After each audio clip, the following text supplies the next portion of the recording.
There were very few investors who realized the world was heading into financial turmoil. My guest on Hard Talk today saw what was coming and made a fortune from it. First from America's subprime mortgage crisis, and then from betting that Greece would default. He reckons next it will be France and Japan whose economies collapse. But is the behavior of speculators like him partly to blame for the mess the markets are in?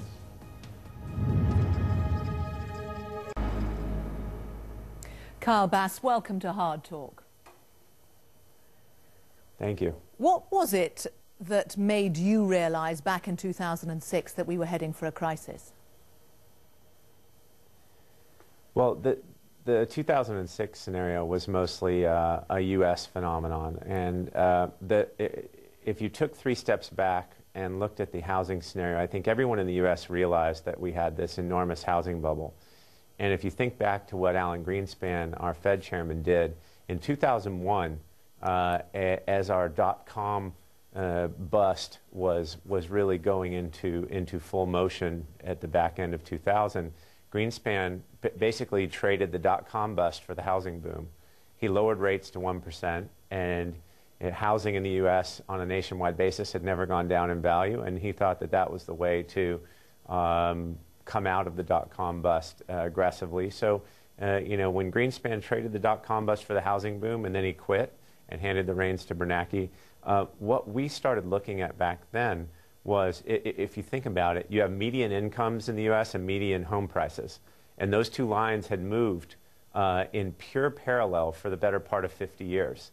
And it just makes sense logically. For every increase in median income, you had a commensurate increase in median home value because the affordability scale stayed in check. When Greenspan started, again, trading dot-com bust for the housing boom, you saw a massive divergence. And the divergence between median income and median home price got to be over 8 standard deviations wide. So home prices took off while median income stayed relatively stable. Okay, so you recognize that this is a market that's overheating, but I know you described it as the fat pitch, the once-in-a-lifetime, low-risk, incredibly high-reward scenario where we're going to be right. You sort of saw it as something that you could make huge sums of money on. Yeah, you know what? I know that sells a lot of books and television when you talk about nefarious speculators taking the fat pitch and speculating, making a lot of money. I think it's really important to understand that when you're a fiduciary, like I am, and people invest their capital with me, number one, to not lose money, and number two, to make great risk-adjusted returns. We had a portfolio of global investments at that point in time in 2006. We owned equities all over the world. We owned debt all over the world. And you know what? This hedge, to bet against the bottom 3% of a subprime securitization, and it only cost me 1% a year to put that hedge on, I thought it was the best asymmetric hedge I'd ever seen in my life. And so when you look at our fund, we were very long in the fund. We owned securities all over the world, and this was our hedge, just in case something went wrong. We came to the conclusion that it was likely something was going to go wrong. And the good news is we had a very asymmetric hedge position on. And that's very similar to what we're talking about today with the sovereign crisis. We have a large portfolio of investments all over the world, and we have enormous hedges in Europe and Japan. And we will try to explain why you have that in a few minutes. But just to go through the history really in ways that people can understand, you saw the problem in housing, and then you realized that it was going to move. It was going to move to the banks, and then it was going to move to governments, because that was, and this was debt that was effectively building. And you did some maths, which other people hadn't done before, which was effectively work out just how big the debts were. That's correct. So when, as the housing problem in the U.S. metastasized and it started to, again, move globally, what we started to see, as you remember, call it beginning of 2008 all the way into Q1, Q2 of 2009, is every time a highly levered institution, whether it be a bank or non-bank financial or even insurance company, got into trouble, whether it was in the U.S. or Europe or elsewhere, or Iceland for that matter, what happened was the central governments decided to take those bad private assets or that private risk and move it onto the public balance sheet via guarantees or asset purchases. Well, we were deciding back in mid-2008, we were trying to understand whether the world was just going to go through this massive delevering and debt destruction at that point in time, or whether it was going to move onto the government's balance sheets. And every time you saw a bailout back in mid-2008, it was moving bad private assets to the government balance sheet. Well, back then we went searching around the world for a listing of what government balance sheets really look like with on-balance sheet debts, and then how big their banking systems were. Okay. And no one had done this work. And again, this is what... So that was really important to understand. Forgive me for interrupting, but so that people understand, I mean, you were literally looking at how big debts were and how big revenues were for different governments. That's correct. And what really solidified our search was when Iceland got into trouble. Iceland has 300,000 people. They only have 20 billion US dollars at the time, 20 billion USD of GDP. And in 3 banks in Iceland, they had over $200 billion worth of assets. So when Iceland's banks went bad, it immediately sank the country. And at the height of what just went on, call it the last 3 or 4 years, there was no provincial regulator deciding that the enormity of a host banking system, or let's say no one was putting limits on the size of a country's banking system in relation to their government revenues, because it was generating such enormous GDP and jobs growth and things like that. So at the height of what just went wrong, no one was paying attention.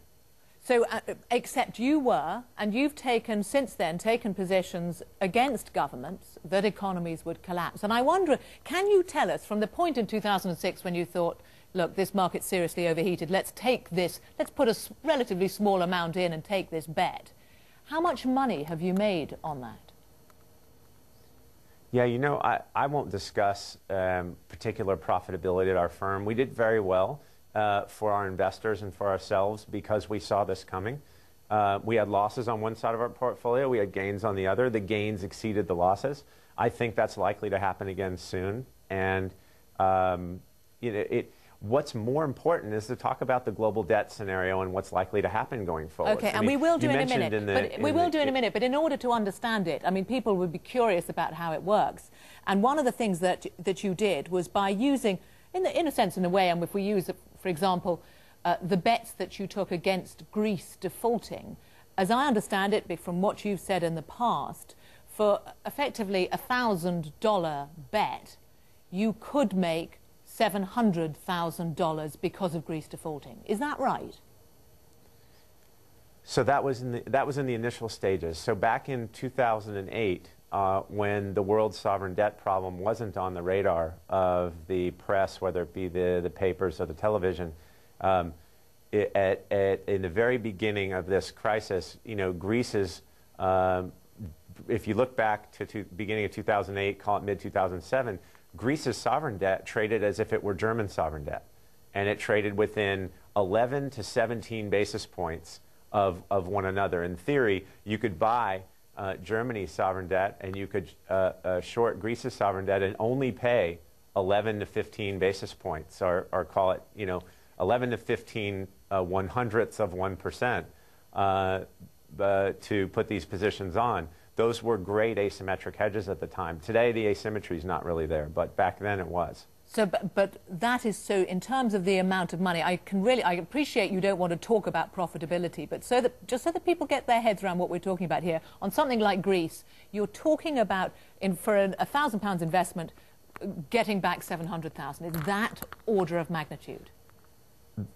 That order of magnitude was possible back in mid-2008. It is not possible any longer. It's not even close. But you effectively closed that position having made that much money on it. So we didn't make a lot of, again, you have to realize that this was a hedge to our existing book. And so we constantly monitor our hedge and our hedge ratios. We currently don't maintain any positions in Greece because right now the asymmetry's been lost. I think all of the asymmetry in the world lies in Japan. Okay. We'll come on to Japan in a moment, but before we leave Europe, you predicted Greece's or at least the default and the problems that the economy was going to get into. Do you see Germany Correct. as effectively going to stand behind Greece and Italy? Is it not? Is it going to resolve the problems within Europe? The only way to, quote, resolve any problems in Europe is to have massive debt restructurings, is to have these write-downs. I mean, one of the things we say in our office recently, I don't know if this program is made to be humorous, but you know how screwed up Europe is when you have a German Pope and an Italian central banker. I think we have a scenario today in which debt, the very important thing to understand is debt has grown globally in the last 9 years from $80 trillion to $210 trillion. So global credit market debt has grown at 12% a year for the last 9 years, while global GDP has grown at 4%.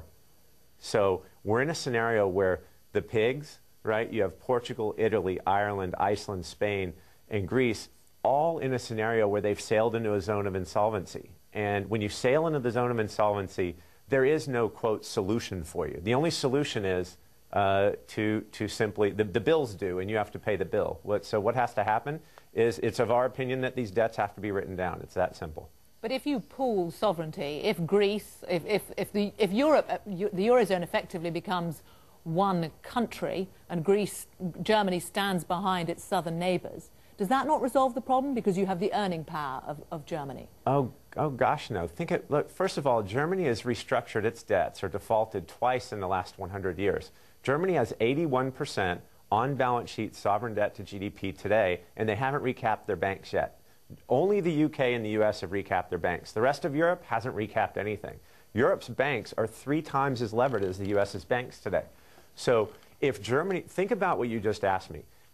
Basically, you're saying if Germany goes joint and severally liable with the profligate idiots of Southern Europe, will that, quote, solve the scenario? Think about this. Let's assume Germany goes to doing a Eurobond, and Germany takes on these. First of all, the German Constitutional Court has already ruled that that's illegal in Germany. But let's assume that they get over that, and they go ahead and issue this bond.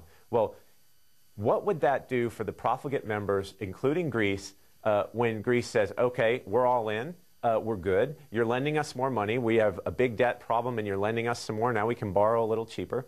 And then Greece keeps spending. And they go back to Germany and say, okay, Germany, I need some more money. And Germany says, no, we're going to impose this real austerity on you now. And Greece says, well, it's fine, we'll default. Every single time from now on, Germany is in the exact situation it's in today. We call it in Texas, we call it a Mexican standoff, meaning there's no winner. The profligate members will always have Germany by the short hairs every single time this scenario comes up. So I disagree. I don't believe Germany will end up going all in. It would not be to the benefit of Germany to do so in the long run. And I mean, let me ask you this question. How many of your relatives... Well, let me ask you about... How many of your relatives would you go joint and severally liable with? And that's the position you see Germany in, because Angela Merkel, the Chancellor, has said Germany has had only one goal, that is to bring about a stabilisation of the Eurozone in its current form, to make it more competitive, to consolidate budgets. Yeah, so the European Union won't work unless it has a centralized taxing authority and every member of the EMU 17 cedes its fiscal sovereignty to the EMU. I think that's a tall order. I have a goal of attaining world peace in the current situation, the way the world sits. Unfortunately, I can't get to those goals because there are so many mitigating factors that prohibit me from getting there. I mean, I understand what the rhetoric is, and if you were the politicians and the regulators running this scenario, you would be saying the same things in public. The bottom line, though, is the markets are already telling you that that's not going to work. Okay. So what about Japan? Because you've already mentioned Japan, as you see, where you're the next place that is going to fall, and fall big time. Yeah, I mean, if you just analyze Japan, there are a few things that are indisputable. Japan has the single worst on-balance sheet problem with sovereign debt in the world. That the facts are the facts. What's more important is, why did a scheme like Bernie Madoff in the United States, why did that fail? Bernie only needed one thing to keep that going: more people entering the scheme than exiting. The reason it failed is at one point in time, he had more people exiting than entering. In Japan, they're the most xenophobic society in the Western world. They have an inexorable population decline. They've lost about 3.5 million people in the last 4 years.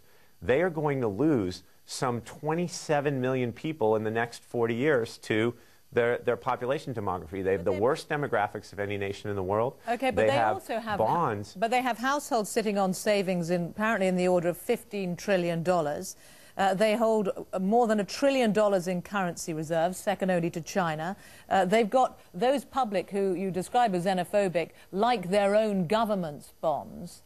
And there are signs in the recent times of growth and the economy being strong.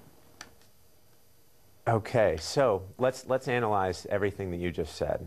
First of all, they're personal. So the private assets of the public are more close. They're very close to 13.2 trillion and not 15. This is the first time in history that the country's sovereign debts have exceeded the private assets of the individuals. Number one. Number two, Japan has.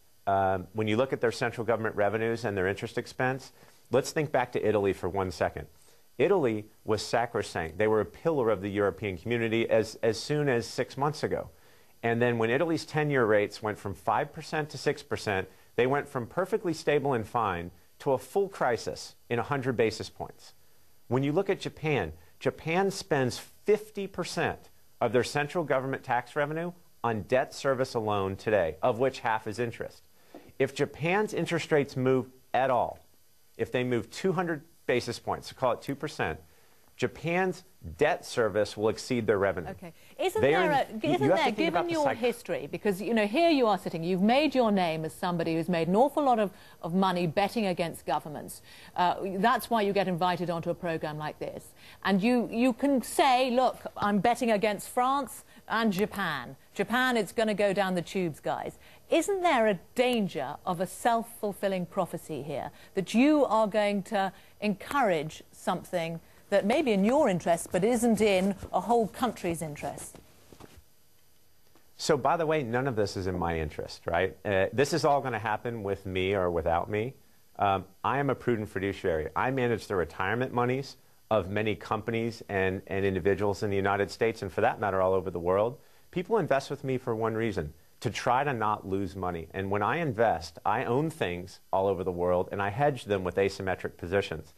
I know it's a great TV thing to say that this is someone that's profited at others' demise. In the mortgage marketplace, the only people I profited against were synthetic CDO managers. Again, the scenario would have played out with or without me. I played in the fantasy football market against a professional. But you have the hedges that you're talking about use something called a CDS, a credit default swap. You take bets, you take out only in Europe, not in Japan, only in Europe. Okay, but let's take a look at what you did in Europe, because it's caused all sorts of problems, and as you know, politicians have got really worked up about it, and in various degrees have banned what is known as naked short selling and short selling, because basically you've taken out insurance on something you don't own. And if insurance is to protect an investor, why should somebody who doesn't own that underlying asset be allowed insurance on it? That is a great question. So does Europe have listed options markets on all of their equities and equity indexes? Well, you're losing... They do, don't they? Why are you asking the question? No, well, because the listed options market allows you to buy options on stocks and indexes that you don't own, which has gone on for decades. And you're alluding to the fact that there's this nefarious marketplace in the debt marketplace that's something different than that of the equity marketplace. If you wanted to go buy a put option on Barclays Bank, and you don't own Barclays Bank, you can go do it. And you've been able to do that for 40-plus years? Okay, but let's look at a different market. Has that caused any problems? You can't buy insurance on somebody else's house. The whole point of insurance is a protection. And the reason people get exercised about it is that they believe that it's responsible for exacerbating market falls and for increasing volatility. Yeah, let's go over that.